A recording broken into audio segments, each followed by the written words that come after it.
It's football time, ladies and gentlemen. Yes, it is, man. A lot of sports going on. Baseball, the playoffs are coming, man. I can't wait. Ladies and gentlemen, this is the Sports is My Love Language podcast, and I welcome you every Thursday night, 7 o'clock.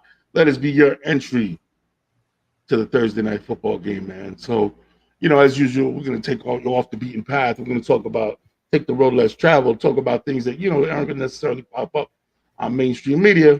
And we're going to give you sometimes an analytical, sometimes an emotional, sometimes, but always opinionated point of view on this sports thing. And once again, man, I'm here with my crew as always. I got my man PD Pablo, aka El Schefter. I got my man Javito, El Colombiano. I got my man AK coming in. Hopefully, my man Major Money, Andre Marshall's gonna pop in any minute now as well. And yo, like I said, man, this is the Sports is My Love Language podcast, and we are ready to rock, man. Yo, so much sports going on. So much sports going on. Like I said, baseball playoffs, basketball preseason just started. We got NFL, but as always, NFL's the daddy that we got to start off with. Man, one of the things we talked about was we could start with the NFL recap and going back to last week. Anybody or anything you've seen that stands out that you were like, yo, this is exceptional play. This team is going to make some noise, right? Or a team that you saw that you were like, damn, I was dead wrong about them, bro. They're not what I thought they were. Anybody in particular stands out there, El Schefter? I still think Detroit is going to be a factor. I know, they had some injuries, but they have the number one offense in the NFL, I think, right now. And I think that's and the worst defense in the NFL. And that's what's killing them. They can't stop fucking anything, bro. I mean, they've got Okuda at corner and they got Hutchinson, but they're still building that defense, right? They got to learn. They got to build that out. But offensively, I think they're there, and what Dan Campbell has been doing, and you're starting to see the work that he's been putting in the last couple of years. I get, what the feeling I get? I get the Flores effect from him. Remember when the Miami Dolphins weren't that great, but you were like, there's something there. There's a culture building. I like it. Like it's the attitude. It's the belief. Because they don't look like the old Detroit. You know what I'm saying? They don't look bad. Like they don't look like they don't know what they're doing, or they don't have, or maybe they just didn't have talent or anything like that, or a mix of everything like that they've had over the years. They look like something is being built there with young players, and they have one of the best offensive lines in football. And I think it's just tried and true. You have a good line, you can grow quickly. You can get better fast if you've got a good line. Whether it's studs, whether it's just that they've been playing together for a couple of years and now they're a unit, they're in sync. Doesn't matter. When you have an offensive line, you can get things done on offense without necessarily having the best talent. So I think they're definitely out there, and even if it's not spectacular, and we probably touched on it last week, but it's still happening. Just every week is just another check. Kansas City on offense doesn't look like they lost a beat. They're just doing it differently. But Mahomes is still throwing touchdowns. Mahomes is still doing it any way he wants. It's just not necessarily to one guy. And Kelsey, it's not just Hill and Kelsey. It's just he's just spreading it out, and their defense is a lot better. So, and for me, disappointing because I put my money where my mouth was. Raiders. Yeah, I know they got to win this weekend, so maybe it's something to build on. But still, I didn't think there would be. What do you think it is in Oakland? I don't think the defense has been up to par like we thought based on the moves they made. And I think Carr hasn't really been that consistent when he needs to be. In general, I thought as offensively productive they were last year, adding Adams, it was just going to take it to a next level. Now, Hunter Renfrow has been out for the last 2 weeks because of a concussion. Unlike certain other teams, they took precautions with him and have not made, he's going to be back when he's ready. He's been out last couple of weeks. He's a big piece, to that offense with Waller and Adams. But overall, I still think the Raiders have been disappointing. Even like I said, they got their first win. Hopefully, it's a sign of them to turn it around. What do you think, Javi? I think the Seattle Seahawks have been a little bit surprising right now at this point. Yes, that's a good one. Not we, but I think the public perception is that Geno Smith has always been horrible, and I know Mike will always he has. but he hasn't been that bad this year, considering everything. For sure. I think what are they? They're 2-2 right now, and surprisingly, they could easily be 3-1. They just messed up against the Falcons. Yeah. Now is that going to continue? I doubt it. I still think there's teams still trying to figure out things. The Cardinals look horrible the first week, and they're winning two. Now they're 2-2. I'm just not understanding why teams do this. At the beginning of the season, like, look, man, I'm a Giant fan, and obviously the Giants are 3-1, and I'll take it. But it's not good football. You know what I'm saying? They're good defensive football for the Giants, but offensively, it's been ugly. But it's been pretty much the running game. So in that aspect, I think the Giants have been a little bit surprising because they've been winning games, and you just don't expect the team nowadays just running the ball and not really having any receiver to throw it to. There's no separation. There has been no time from the offensive line, and they are still winning. So that's just big ups to Brian Daboll, what he's put out there. But I agree with you as far as what's it called? The Kansas City Chiefs, they just doing it differently. The Raiders are disappointing, and even though the Detroit Lions have only won one game, they score the most points, but they give up the most points. But it's it's just one of those things that you're not seeing the Detroit Lions lose already. Let's just say going into the middle of the third quarter, that's it. Game's over. No, they are playing right till the end, and they're giving fits to every single team that they play. And big ups to Dan Campbell. I'm not, he does it weird. He talks it weird, but he's obviously a lot better than Matt Patricia already. No, I think he beat that out when after he got hired and gave that first press conference. I think he already surpassed Patricia. Kneecaps. I'm gonna go. Okay, so the teams at the top are all. I'm gonna say Philadelphia. Yeah, I really like what they're doing. I like the way that the whole team on 3 levels on defense. I think their offense is clicking with their wide receivers getting involved. Their running game is now kicking up. They got good coaching. They have an identity this year. I think they're really good. I want to see what Buffalo does as the injuries start to be reduced and they get a little healthier. They should be a dominant. The Chiefs offensively, defensively, sometimes I'm like, that secondary is weak, man. They're a lot better than last year. A lot better. But offensively, I like what I see. Patrick Mahomes is still the magic man. The guy's a beast, whatever.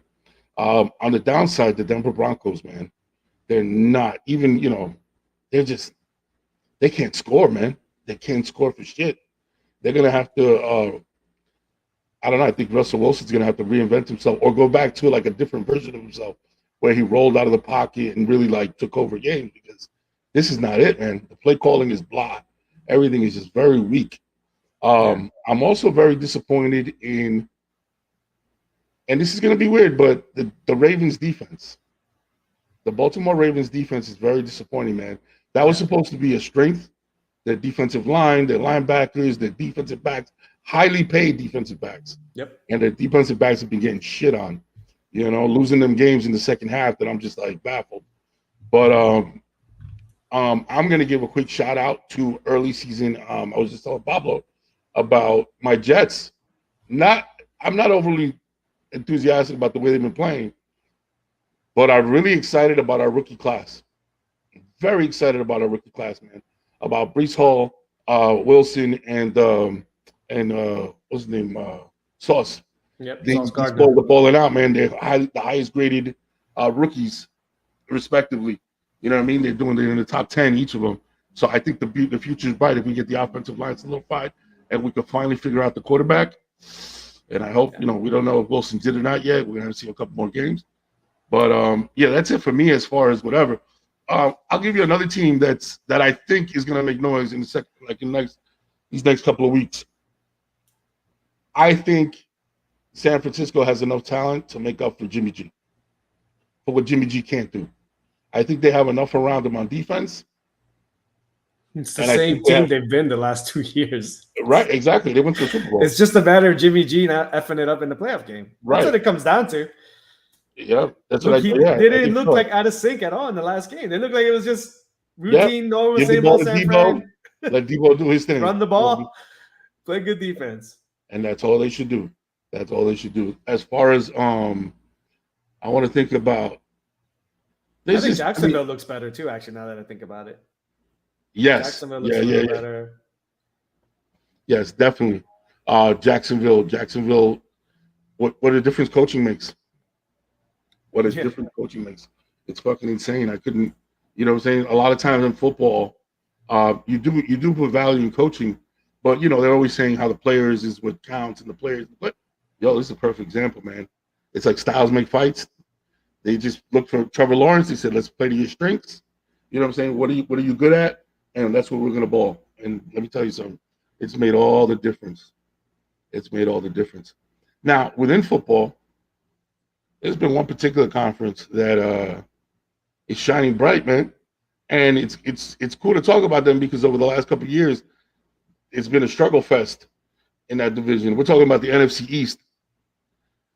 Javito, what are your thoughts on the NFC East, man? What do you see there? You know, what's your prediction? What do you see? What's the strength? What's the weakness over there? The NFC East is going to come down really just to the Eagles. If the Eagles just can put it together against the Cowboys, because the Cowboys got a really good defense. And, you know, I know Cooper Rush has been, you know, efficient enough to win the games, but it's not like they've played anybody, you know, spectacular either. You know, even the Bengals, you know, at this point, you know, we don't know what they really are until, again, midseason. It's the Cowboys right now and the Eagles in the NFC East that I think they're going to battle for the division title. But right now, it's looking like the Eagles, just talent-wise, just everything-wise, looks like they're the better team right now. Now, we'll find out, obviously. But as far as what the rest of the other two teams, which is the Commies and the Giants, you know, what can you really expect out of the Commies right now? You know, you know, Brian Robinson might come back after getting shot. You know, Carson Wentz is just not a good quarterback. And not that I'm saying that Daniel Jones is a great quarterback or a good quarterback, but you know what? For what I've seen this year, you know what, man? I know I bash him a lot. The last two games, I've actually just stepped back and said, you know what, man? He might not be a franchise quarterback. Yeah. He might not be a franchise quarterback, but you know he's playing efficiently. He's not turning the ball over, and let's be real. His legs are what's saving him right now. Mm-hmm. All right. Without those legs, I don't know if Daniel Jones is even alive at this point. You know, but it's the Cowboys and the Eagles, man. And you know, I hate to root for either or. But if I'm going to root for one, I'm going to root for the Eagles just because I don't like the Cowboys just a little bit more. Yeah. What about you, Schefter, man? What do you see over there? Yeah, I mean, it's the best division record-wise in the NFL right now with a 4-0 team and 2 3-1 teams. I expected the Eagles to be better. You know, when they gave Jalen Hurts a real number one receiver, those defensive rookies that they drafted, you know, as well. Getting James Bradbury on the other side of Darius Slay. I mean, they just solidified that defense, and now, and you've got Miles Sanders, who's been playing really well lately, with Boston Scott back there and Kenneth Gainwell to kind of supplement here and there. So I mean, they've got pretty much what they need, and Dallas Goedert at the tight end. So I expected the Eagles to be good, and to kind of piggyback on Javi's point, it's supposed to be the Eagles and the Cowboys battling for the division. The Commies suck, so I mean, we're not going to waste that much time on them. They're just bad, even though they got talent. The defense still isn't up to snuff based on the players they got there, and Wentz is terrible. As far as the Giants, and I am struggling myself as a Giants fan because I mean I've mentioned it in the past. I'm more concerned for them for the longer term than I am for the short term being this season. This is kind of what I'm concerned with. They're 3-1. Jones has not shown that he's not a franchise quarterback, but he's playing his ass off. But if they have a good record at the end of the year, what does that mean? What kind of contract are we giving? Are we committing to him? You know what I'm saying? Given the crop of QBs coming out next year from college, so that's kind of the issue I'm having as a Giants fan of what I want more right now for this team. And I've been leaning all summer towards the long term versus the short term. And then they have to also decide what they're going to do with Barkley. Are you going to give him a contract too? I think, yeah. What kind of contract are they going to give? What kind of money are they going to give this guy? So you see what I'm saying? Even though this team is going to have a lot of money next year, a lot of money. The Galladay is going to be gone. That fucking Nate Solder contract is going to be gone. The Bradbury money is going to be like there's going to be a lot of money falling out the books. They're going to have a lot of money next year, and I would really like them to have a good quarterback. If it's not going to be Jones, from that crop coming out, because because the culture is changing, kind of similar to what's happening in Detroit. You can see the Giants playing differently. And that's what I wanted to see this year from them. Win or lose was irrelevant. How are they balling out? And you can see that they're balling out. No receivers whatsoever, 0 receivers whatsoever after Shepard went down. So there's nobody to throw to, which is why Jones is running for his life because there ain't nobody there. The offensive line has had injuries since training camp. They had that lineup that was supposed to be out there hasn't been out there yet. So we're getting Nick Gates back. I'm happy for that. That's going to help in the inside. And hopefully, we'll see what happens there. But, we're going to know in 2 weeks where this division is going to go when the Cowboys play the Eagles. We're going to know in 2 weeks, and we'll see what happens there. Because I think that's when Dak's going to be back. I'm going to go as far as to say that one of the wild card spots is coming out of the NFC East. I'm going to go Philly, and I think the Cowboys will make the playoffs by the skin of their teeth and a wild card. That's what I believe. I believe that their defense is strong enough to carry them. I think the Cooper Rush thing experiment has turned out to be a success. I think that once that comes back in, I think they'll open up the offense. I think they'll show a little more. I don't think they're a great team, but I think that they're a good team. I think they're good enough to get into the playoffs. The Giants, as much as I want to root for them, it's like you said, you pointed out a lot of deficits, man. You talked about the wide receivers. You talked about the quarterback being suspect. I don't know, man. It's maybe they're a year away. Maybe they're like a year away from getting everything together, maybe solidifying a couple positions. Like you said, they're going to have some money. Now, Philly, on the other hand, I actually really like Philly. They look good. They look really good. Offensive line with Kelsey in them looks fantastic. Jalen Hurts looks like an MVP candidate. The kid is balling. I mean, I know, when you're a fan like a Hill or whatever, you don't want to jinx it, but he's been throwing the ball nicely, distributing. Yes. Like he's a distributor. He gets the ball equally to Smith, to what do you call it, like to AJ Brown, to his tight end. He gets the ball, he spreads the ball around, which is a good sign of coaching. They're running that RPO really well. Their running game is now picking up, which was that one little thing that hadn't really popped up yet as far as running backs. And all of a sudden now he shows up and he's balling out. I'm like, that looks good. Then you go to defense. You go to all 3 levels. Their linebackers are all over the field, bro. Yeah. I absolutely love their linebackers. Their defensive front, fantastic, especially with Cox. Defensive backs with Slade, they got a good safety. The other corner is really good. They're just a good team. They're just a good team that I feel will be there at the end. Now, the Commanders, in the case of I told you so, the Colts told you that Carson Wentz is what he is. Now, here's the thing. Numbers-wise, he's going to get some numbers. Mm-hmm. He's going to get numbers. This is the perfect case, and I always talk about this, bro. This is the perfect case where numbers lie. Okay, the perfect example about numbers lie. If you look at Carson Wentz's numbers, just flat, you're like, okay, not a great quarterback, not terrible. Like you wouldn't point the finger at him of why they're losing. But then you see his body language on the field, right? And you see him play, and you see the timing of some of these bad decisions, and you're like, oh, okay. And then you watch him last year when he was moping around because he didn't have bad stats.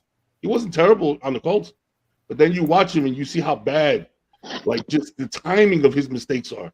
And I think that's what rubs people the wrong way. It's the timing of his mistakes that drives fucking people crazy. You know what I mean? And that's why for him, I don't see him. Listen, I don't care what he does this year. I don't see him being a starter anywhere in the league next year. Unless you're a backup. Yeah, unless you're in a situation where you're desperate, you know, like your quarterback went down and you need somebody, you know, he'll be that perennial backup from now on because I don't see people paying him. There's no way. But I'll tell you what's making him look better. The fact that freaking Matty Ice can't do shit, and he's even doing less than he did with the Colts. Matt Ryan's getting sacked more. He's been sacked more times this year. You know what's crazy? Than I think Wentz was sacked all last year. Is there a problem? Is somebody hurt on the offensive line? Because last year they had one of the best offensive lines. I just think they have a great left tackle, and I think everyone else is okay. No, Nelson is their guard. No, and what about Nelson? Nelson. That's what I meant. Quentin Nelson. That's what I meant. Yeah, Nelson's an all-pro guard. Their center was good last year. Their tackles were good. They had considered the best offensive line in the year. That's how Taylor led the league in rushing. You know what I mean? And now this year, it's like he's been a disappointment too. Yeah, he's been hurt too. I mean, it's not just about Matt Ryan over there. It's I know, but my thing is this: it's essentially the same team that Wentz had, and I think Wentz did more with it. So Wentz was 27-7 in terms of touchdown interception ratio. So it right, and that's what I was saying. That's why I'm like, this is a case where numbers lie because those interceptions were at the shittiest time, bro. Yeah. Cost them a couple of games, you know. Yeah. Okay, we're talking about the NFC East, man. Right up your alley, bro. And I mean, I feel, first of all, to the Colts offensive line, they got Matt Pryor starting, and I don't expect any of you guys to know who he is, but I do because he was on the Eagles. I mean, this guy is horrendous. I don't understand how he's even – I mean, I think I don't understand how he's even there. But also with Matt Ryan, you have to have – this is a little bit of a different NFL, right? Like you got to have a little bit of mobility. You got to be able to shake a little bit. You don't have to be a running quarterback. I think Carson Wentz is the most interesting quarterback in football because there's only like 4 or 5 quarterbacks who can make the throws that he can make. But his pocket presence is probably the worst in the league. Yeah. For starting quarterback. So he's just going to be the guy who's a bridge when you know, like he'll be like a Fitzpatrick, not to call them the same type of skill sets, but you're going to want a guy after. And then I think also the problem with Washington too is they're not a well-run franchise, right? Like that trickles down across the board. So Chase Young is a difference maker. He's not playing. Their offensive line needs a ton of work. Their quarterback doesn't have pocket presence. I like Rivera as a coach, but they got a lot of problems. Have you guys talked about the Giants, Cowboys, and Eagles yet? Yeah, we're out there now. We're talking about the NFC East. So about the division. The floor is yours to talk about the NFC East. Yeah, I mean, I'll go from there. Then I think the third best team is the Giants, who I actually thought the Giants had some talent last year. I just thought that they had some trouble putting it together. And then obviously you have the quarterback issue. It looks like they've solidified their offensive line pretty well, and that'll get you 2 or 3 more games, you know, per year, right? They had a horrendous offensive line for the last 10 years, it seemed like. So you've got that there. Thank you, by the way, to the New York Giants for giving us Bradbury. That was a coup. I think he might be better than Slay. Oh, that's a Homeboy is pretty ridiculous. And then the Cowboys are an interesting team because they're winning with defense. I don't know how scary their offense is actually going to be. Even with Dak, I think they're not as good as they were a year, 2, 3 years ago. So their defense is obviously different. Like they got a couple of stud players, and that's what you need to kind of make those splash plays. Though I still won't believe in, you know, like I don't believe in Mike McCarthy. I just don't. I don't think he's been able to adjust properly to the way the new NFL has gone. And I think that Javi's favorite quarterback, Aaron Rodgers, suffered a little bit with McCarthy kind of, you know, running the ship over there for a while, though you obviously can't blame him for the last 3 years.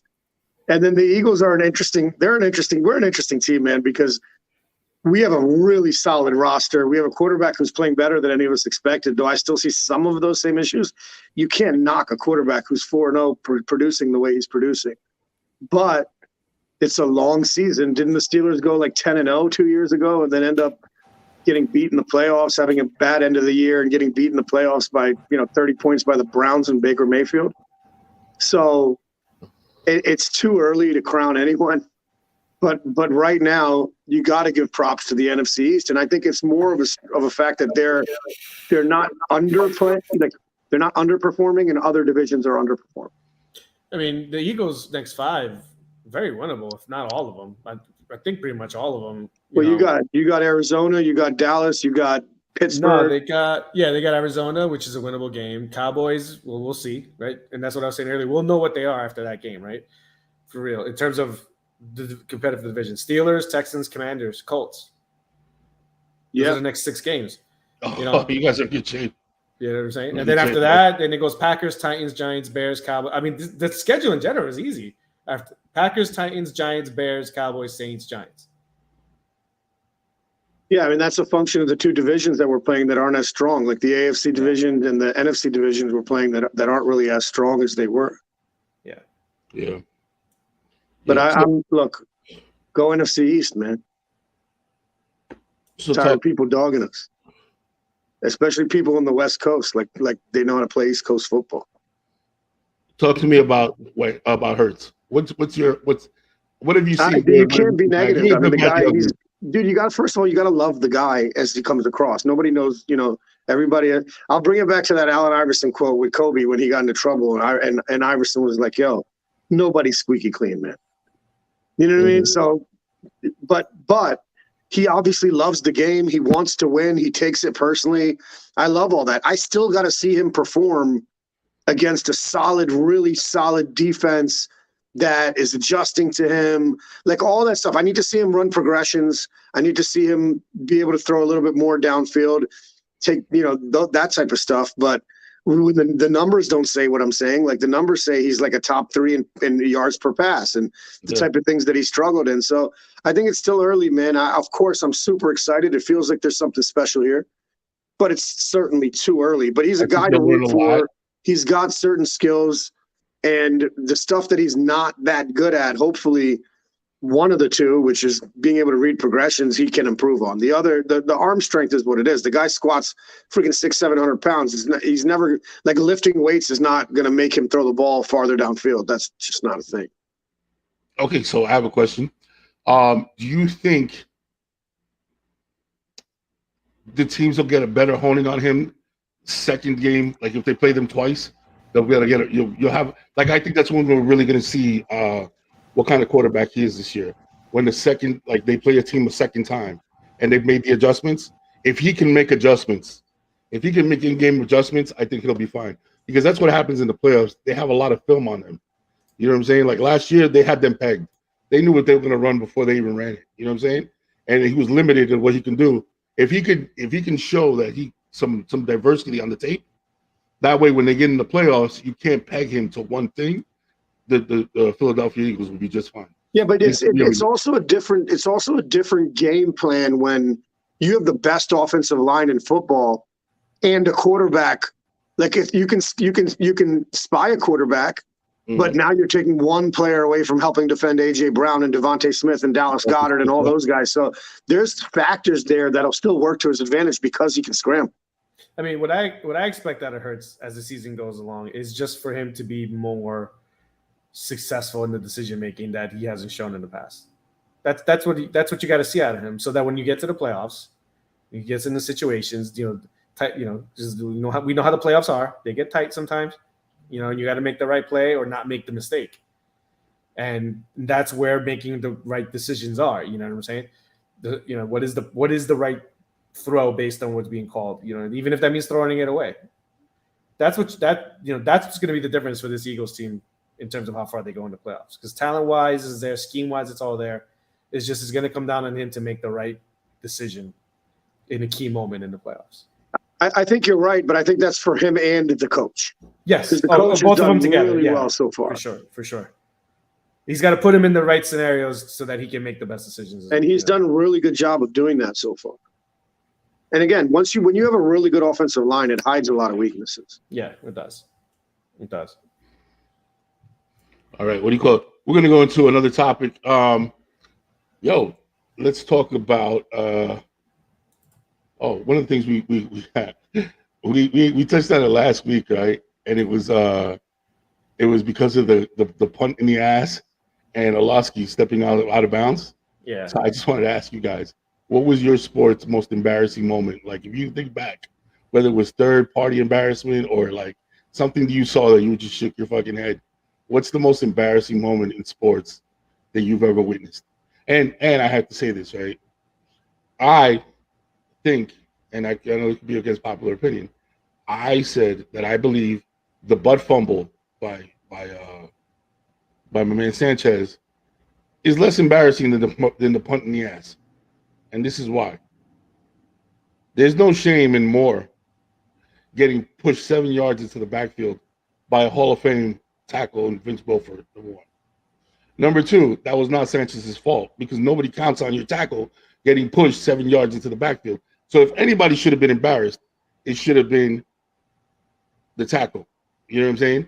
And all Sanchez was trying to do was trying to make a play, and he got ran into. It's not like he put his head down and hit the guy. No, the guy got pushed back into him. So I think it's fucked up that he carries the brunt of that embarrassment. You know what I'm saying? And on the other side of it, when you get a punt up your ass, somebody put up a meme and it said, "This is where footballs are born," or "This is how footballs are born," and it's the football up the guy's ass. That shit is hilarious. Didn't he as a protector get pushed back? And it's a shorter amount of space that the punt. No. What happened was in that play, it's instead of I think like 12 yards, they had only 10. Yeah, because they were in the backfield. All that stuff is whatever. No, there's a reason why. You know what I'm saying? Yeah. But he got the punt in his ass. So what am I gonna say? What are your thoughts? Anybody else got a play or something that when you saw it, you just shook your head and were like, I'll go one. I felt as embarrassed as I've ever felt watching something when I saw Teron Lue get stepped over by Allen Iverson. When he stepped over him, I was like, oh damn, that shit was that's fucking evil right there, bro. To me, that shit was soul crushing. It's like he ripped his heart out when he did that shit. You know what I mean? Anybody else got one? I mean, I will always and forever enjoy those two highlight reels of Pippen and Jordan dunking on Patrick Ewing as he was falling on his ass. I mean, I'm always going to enjoy that. It'll never get old for me. So that'll be mine. For you, Nick. Yeah, I'd say it's when Forrest Gump ran through the end zone into the tunnel and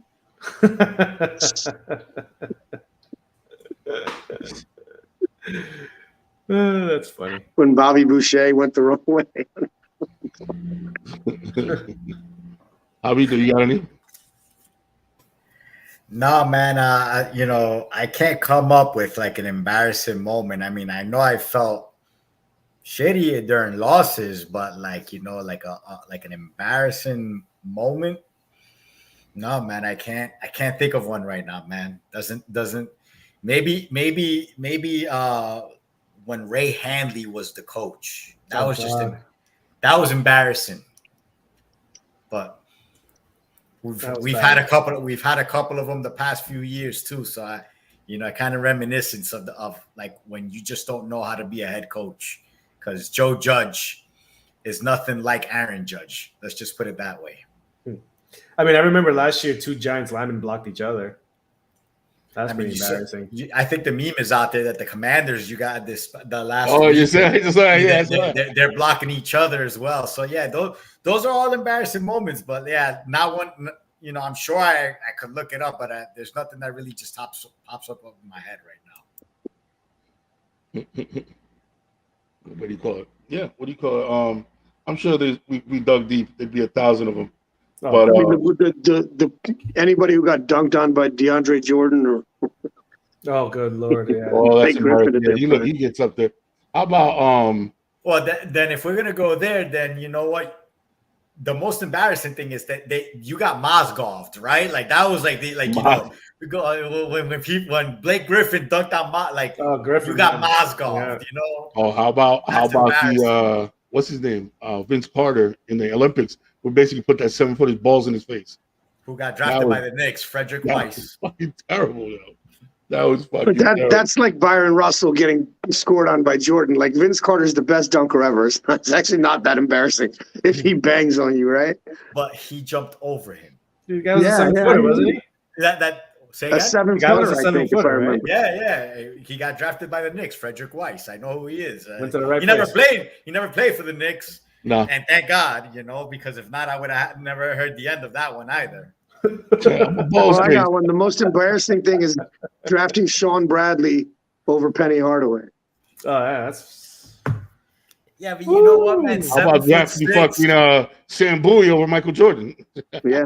That's gonna always be the Greg ultimate. Oden over Kevin Durant. Darko Milicic over Carmelo. God, Dude, Detroit would have to have 3 championships at least. Did you see Chauncey Billups was on was on All the Smoke, and he said that he was like, our whole team thought we were taking Melo. Our whole team, everybody, we were at a party, we were all there for the draft. We thought we were taking Melo. We were solid. We were like, yo, this is cool. We'll take Tayshaun Prince, put him off the bench as our 6th man to come in for the change. Melo start, but when he was already calculating in his head, and all of a sudden they pick up this dude, and they're like, what the fuck? Like, where the hell did this dude come from, bro? I don't know. A lot of embarrassing moments out there. Peter, you check the chat real quick. The inbox. Yeah. I mean, they've been talking about how FSU sucks, so I'm kind of ignoring that conversation. no. Our chat. Check the private chat. What do you call it? Next topic. Playoff baseball, right? Yeah, playoff baseball. Playoff baseball. Hey, Hold on. Before we get there, bro, can we just acknowledge Aaron Judge on a phenomenal season before we get to man, listen, bro. Not really. Why not? And how about Why not? Because he's a Yankee? I got it. Wait. I got you, but still. It's not momentous for baseball. Do you think it's a pussy ass move, right? Who is the player that just won the batting title?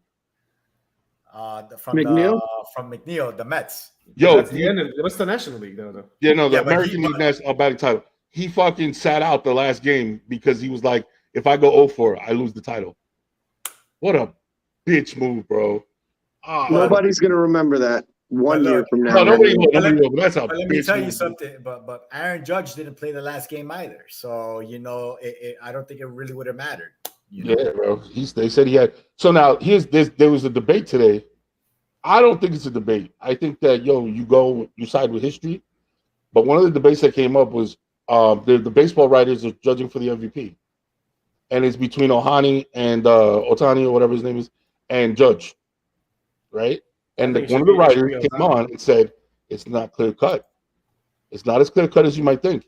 Otani was top 5 in like some pitching categories. He was in the ranking in hitting categories. He's having a historic season himself. You know what I'm saying? And they're like, up against Judge, who's having this monster season. What are your thoughts? Go ahead, man. Go ahead. Yeah. So I mean, look, the Judge thing is momentous for Yankee fans. Don't get me wrong, but I'm saying for baseball in general, it's whatever. It's pretty good, but it's not like I didn't think they need to be cutting into college football games or anything like that for that. You know what I'm saying? In my opinion, it wasn't that momentous to me, but it is what it is. But for Yankee fans, it's fantastic. For you guys, you love it. Now, as far as this discussion with Otani, yeah, it's not clear cut. To me, it's Otani. But if Otani would not playing on the West Coast, I would think he would be the runaway, simply because of the exposure he would get. That guy's doing things, man, that has not been done ever, even since Babe Ruth, because he was the last guy to ever be a hitter and a pitcher. And if he goes to a more marketable team, whether it's the either New York teams, just away from the West Coast, because I don't think the Dodgers will be able to sign him, either. But I think it should be him. This guy's just too good in pitching and hitting. He's just too goddamn good. How many markets are bigger than Anaheim? A lot of them.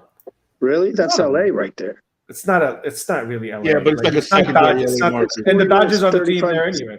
The Dodgers are the team there anyway. Even if Anaheim was playing in LA, it'd still be it's a Dodgers. Like, I agree, Dodgers, San Francisco, Boston, and New York. But besides that, I mean, that's Well, even if kind he of was in as big St. of a- Louis, he would have exposure because or even if he was in the Cubs, he would have been more exposure than being in Anaheim. Chicago's certainly a big market. You know, so it's like even if he was in Atlanta, you know what I'm saying? Because Atlanta is really good. It's just Anaheim itself is just terrible. And I think if he would have been in one of these, they've had some superstars over there. Yeah, they have Trout. And they just disappeared. Free Mike Trout. Send him home to He's Philly. another one. Back to Philly, huh? He's supposed to be the best player in baseball. Not supposed to be. Easily has Well, I'm been. saying, but what I'm saying, yeah, skills wise, of course he is, but nobody knows it, right? Like the baseball world, doesn't really. Yeah, me and him know. could get on an Except for the elevator, hard- and I wouldn't know who the fuck you were. I'd be like, "Yo, press the See what button." you see, and that's the whole problem. That's the whole thing. But everyone knows what Aaron Judge looks like, right? That's not just outside of New York as well. People know, and that's the problem. But I think to me right now, as it stands, I think by a little bit, Ohtani, just by a little bit. I read some stat today that blew my mind. It said that Verlander has a 1.75 ERA, which is not just the lowest of his career, but the lowest since Pedro Martinez had 1.74 in like 2000. That's gross. That's nuts. At 38, 39 years old? Yeah, he's not anything. Yeah, he's not nothing. No, sir. Let's believe that. It's all stem cells. It's booster. It's all PEDs to Mike. That's all that matters. It's all Yo, PEDs so to Mike. so the playoffs are shaped up. The Mets are going to be the wild card now, man.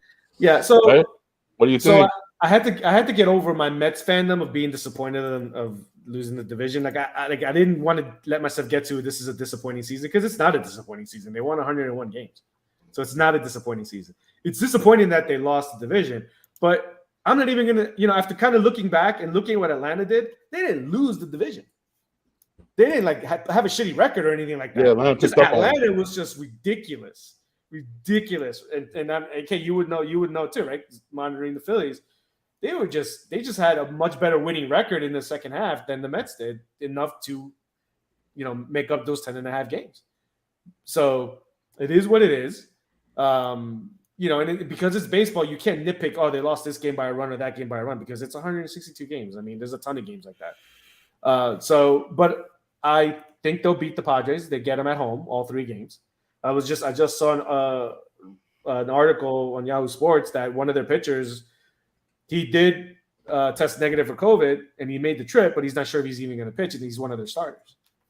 Okay, well, that sucks. Hopefully he doesn't. Not that I didn't think that they weren't going to beat him. It's just a matter of we'll see what the rotation sets up for the next round. And then I think it's probably going to be versus Atlanta if they win that series. I have to look at the brackets, but I think it would be Atlanta that they see.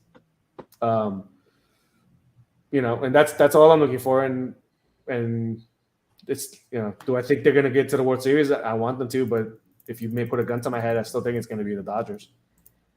Just as how talented they are pitching and hitting. As far as the American League, it's kind of hard right now to go against the Astros, but you never know.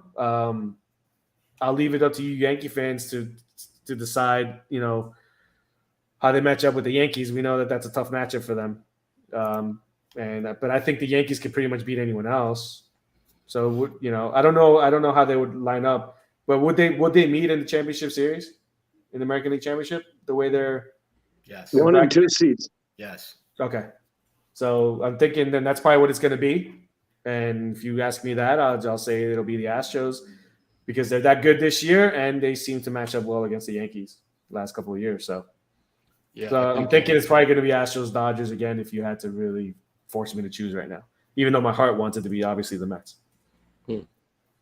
I think the Mets are the best setup. If any team, I told you, if any team had to go through a wild card, I think with starting pitching wise, the Mets were in the best position to do that because, in my opinion, their depth in the starting pitching rotation goes the deepest. Where if they have to start a new series, their first 2 pitchers give their starter a chance to rest. You know what I'm saying? So think about it. You're going to go, I guess, 4 or 5 deep. Your 3 and 4 starter are fucking pretty good, man. Yeah, Carrasco and Walker. Yeah. Right. If they could last, into the innings, so deep into the innings, and then you have all the way to game 3, then you can bring back your ace.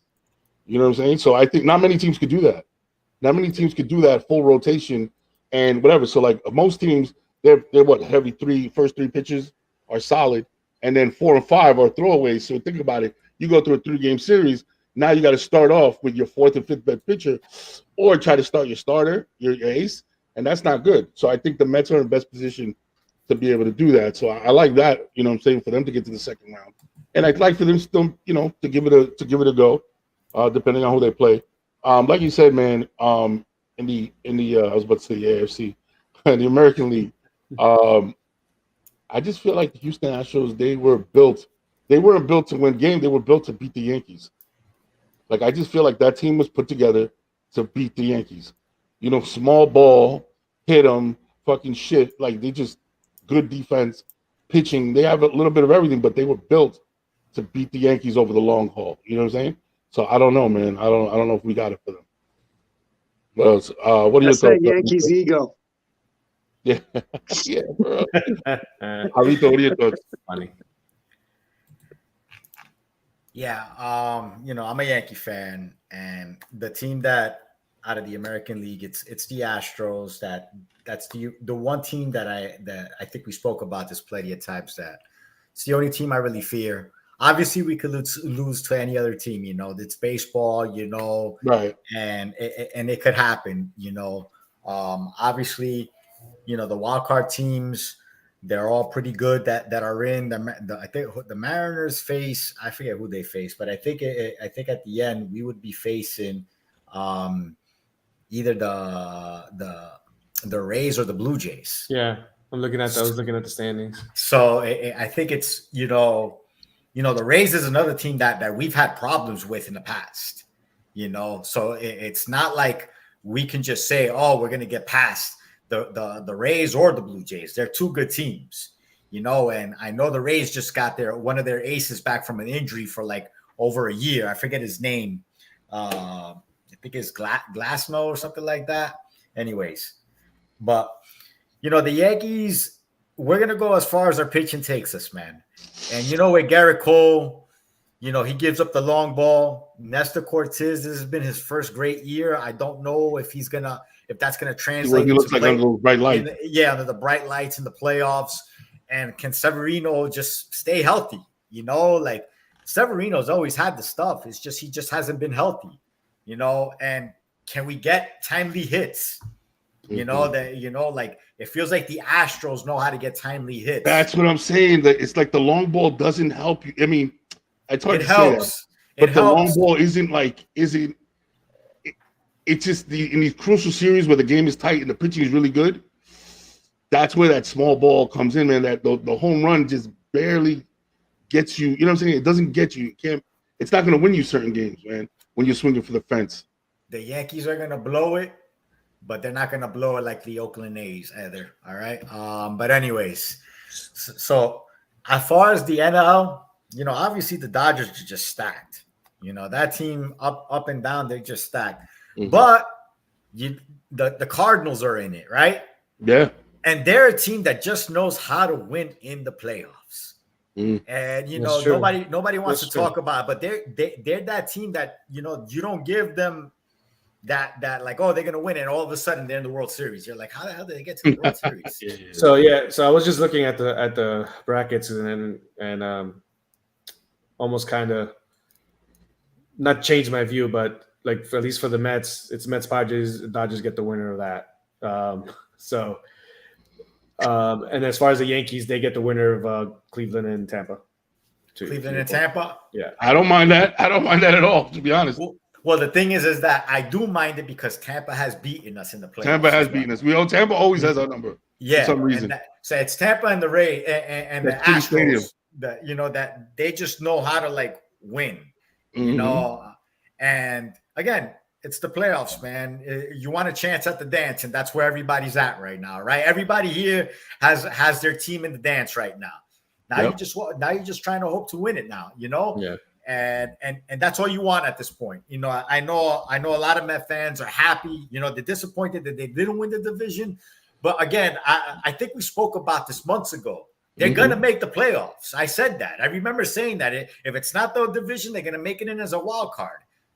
Whatever, you're in. You know what I'm saying? And yes, you'd rather have the home field advantage. You know, if you would have been the second seed, obviously, you know, instead of facing maybe the Dodgers in the second round. But yo, this is baseball, man. You guys got probably, you know, the best pitcher in the game if he's healthy, you know, and one of the best pitchers in the game if he's healthy. So that's how it goes. So if you got those two guys going out and they're pitching lights out, bro, you got a chance to win every single series. Yeah, especially in a 7-game, because you'll have to see them. You have to see them again potentially. Yeah, exactly. You know, so I know they play tomorrow. They play Saturday, and if they lose Saturday, they have to play Sunday. So it's 3 games in a row, all at home. Yeah, you know, that's the new wild card thing. The higher seed gets every single game at home, which freaking weird as hell to me. But hey, whatever, you know.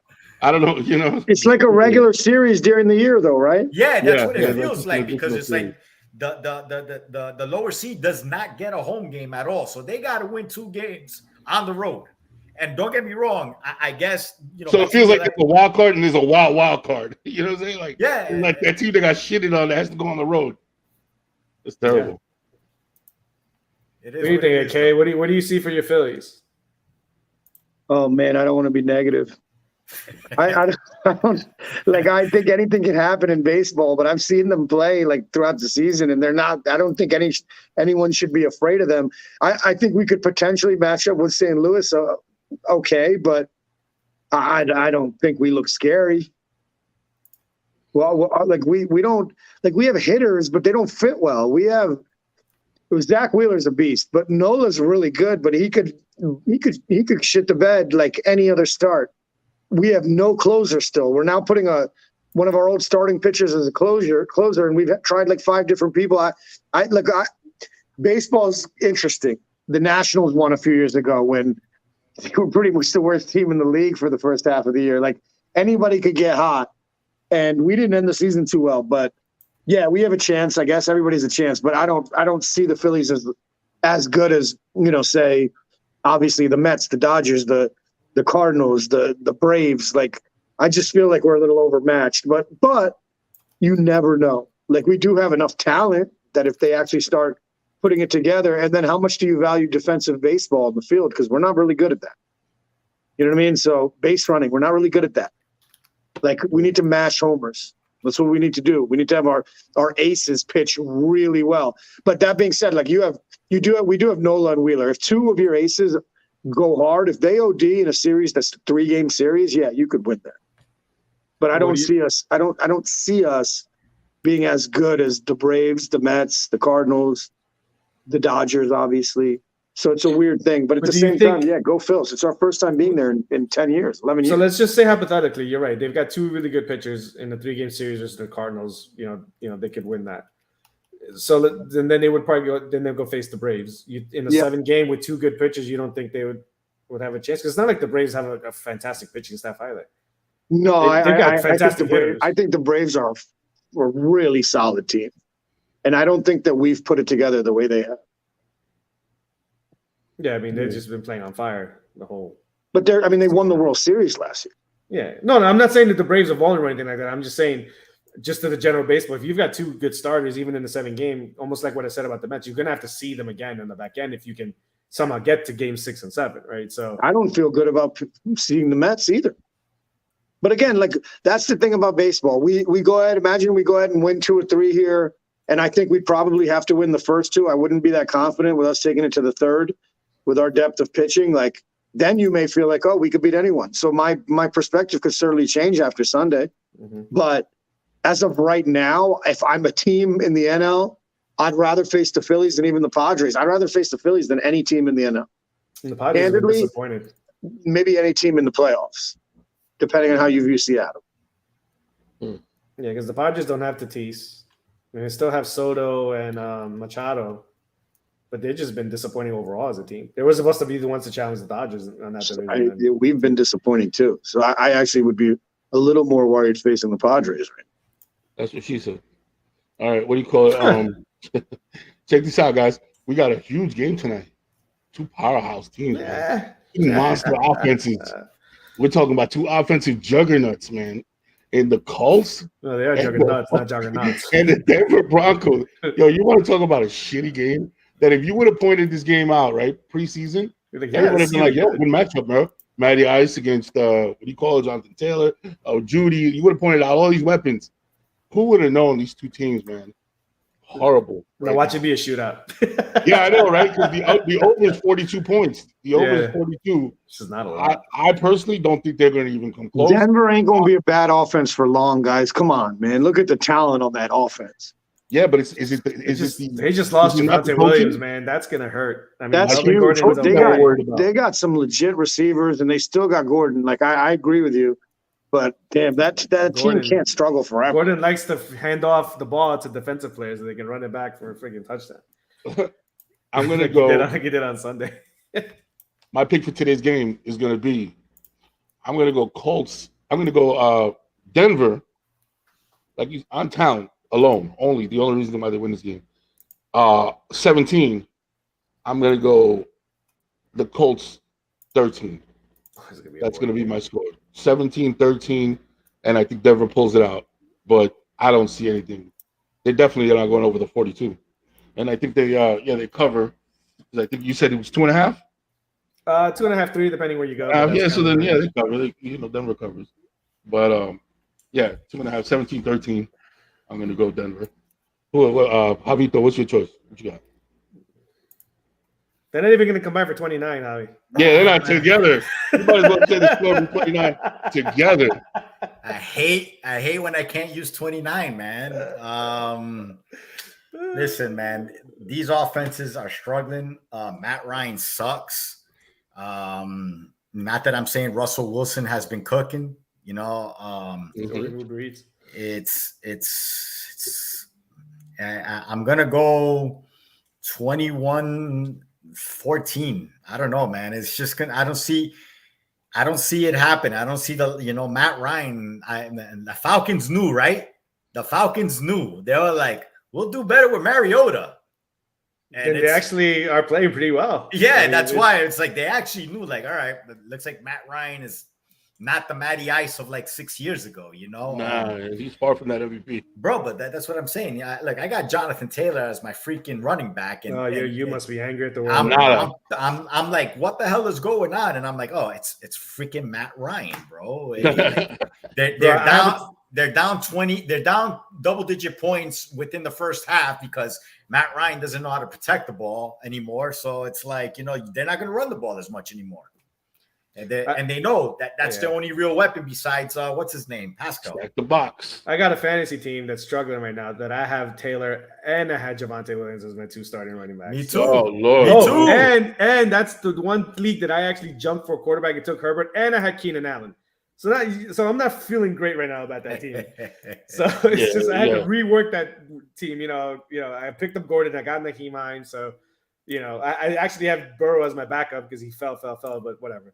So as far as this game for me, it just screams a low scoring game. But you know what? Just for the hell of it, I'm just gonna be like 24-21 Denver. So you're going with the over. Okay. Yeah. You're going over 42. All right. Yeah. Just to be a little contrarian. Still within the frame. Based on no fact or logic whatsoever.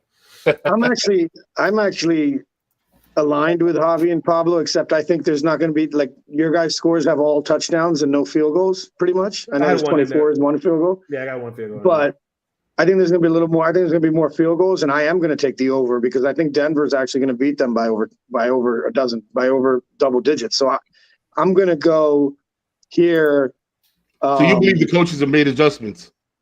Yeah, and I just think it's going to take. I think Russell's going to get better every week. Like we all know from his choice in women, he ain't scared of the future, right? Oh, there it is. I was wondering when he was going to get a one-liner in there. Yeah, to fit it in. But I'm gonna go 27-13, which is crazy to think that they're going to win by that much. But I'm definitely going to go 27-13. I'm going to go Denver. That's 4 field goals in the game. Okay. Yeah. Okay. So that's the scores. What do you call? We have some comments. Tyson Garcia says Denver wins 27-10. Edgar Underhart says Matt Ryan should have called it quits after 28-3. You ain't lying, bro. Tell Edgar not to be too upset because Matt Ryan will likely be the Commander's starting quarterback next year. I know that's how they do. They rotate. They bring in. I old actually guys. give that guy props because he's a diehard Washington fan. Oh, he loves his Redskins, bro. He loves his Redskins. Respect to you, man. I give that props, bro. Shout out to my rookies on my Jet squad, bro. Shout out to Brees Hall, freaking to my man Sauce, and to my man Wilson. It's finally something to smile about. The Jets should be 0-4 right now. Finally something to smile about. They should be 0-4 right now. Yeah, but we're not. Those two games, we're not. You run those scenarios for those 2 wins for the Jets 10 times. They lose 9. But we're not. Any given Sunday, no, we're not. All right, we got our 0.1% chance to beat. We got our 2 wins for the season.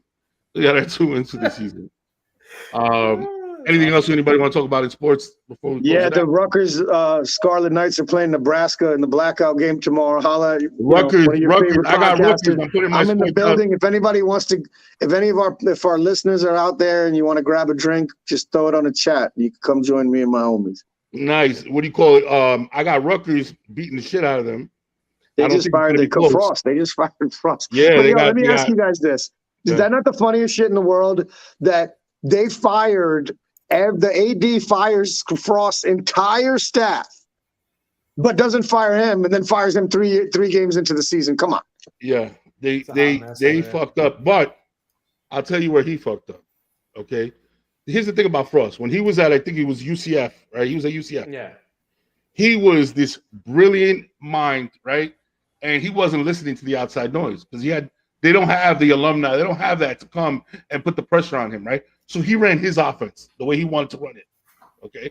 He gets to Nebraska and they put in his head that he has to do it the Nebraska way. Right. And you see the difference, right? Early Scott Frost with Martinez at quarterback and how they just took the ball, they clipped his balls, and all of a sudden they went to this slow pace running game with the fullback and out of the eye and fucking all this bullshit. You're like, and you watch the progression, you watch Nebraska football sink because now their defense has to play like you can't score more than 14 points on them because the offense can't beat you 21, 27, by a couple of, you know what I'm saying? They can't score that many points.